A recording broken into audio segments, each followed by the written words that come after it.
there, welcome back to this channel. I am Juliette, the creator of Concierge CPA, a free platform to help students, business owners, or anyone interested in learning accounting and finance joyfully. Today I'm going to give you my top 5 tips to master debits and credits in accounting.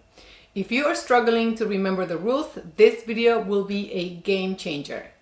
Let's begin. Tip number 1, forget the words debit and credit. Yes, you heard that right. I will explain. Most people try to give meaning to the words debit and credit by associating them with things they know.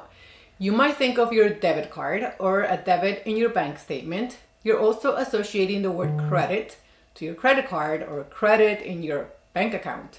But when you try to make the connection in accounting with the meaning of debit and credit you think you know, nothing makes sense. And you're right, the meaning of debit and credit as it's used in your daily life of banking and credit cards is not the same as in accounting. The best you can do to try to make sense of it is don't. Do not give meanings to the words debit and credit in accounting. These words in accounting do not have a meaning other than left and right, increase and decrease. If it is helpful, change the words to dill and carrot. Tip number 2, memorize the expanded accounting equation. Dividends plus expenses plus assets equals liabilities plus equity plus revenue. DEA equals LER. You can use this for short. Dealer. Why do we need to remember this? Because it is how you are separating the 6 major account types into left and right. Remember how I said in accounting debits and credits only mean left and right, increase and decrease? It will be very helpful to know which accounts are in the left and which accounts are in the right to be able to take full advantage of tip number 3. So tip number 3, memorize the basic increase or decrease rule. Let's review the basic rule. In accounting, debits increase the accounts in the left-hand side of the expanded accounting equation, and credits decrease the accounts. It is the opposite in the right-hand side of the expanded accounting equation. So here is how you can remember this. You know the expanded accounting equation. You now know which accounts are left and which accounts are right. Remember dill and carrot? Dill is a debit, carrot is a credit. Imagine dill and carrot are best friends. I cannot live without each other.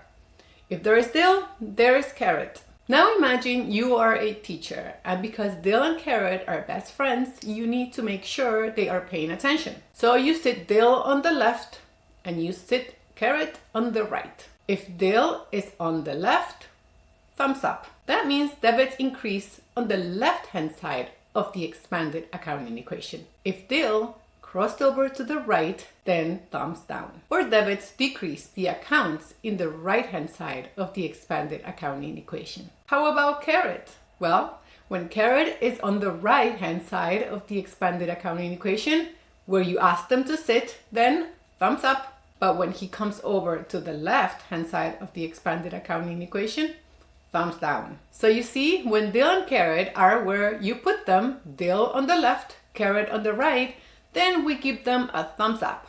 But when they cross over, thumbs down. So in accounting terms, debits on the left increase the accounts, credit on the right increase the accounts, and vice versa. Tip number 4, do not use T accounts. Yes, I know, everyone teaches the T accounts, but in reality, T accounts are nothing more than a graphical representation of each ledger account to show how debits and credits affect the accounts.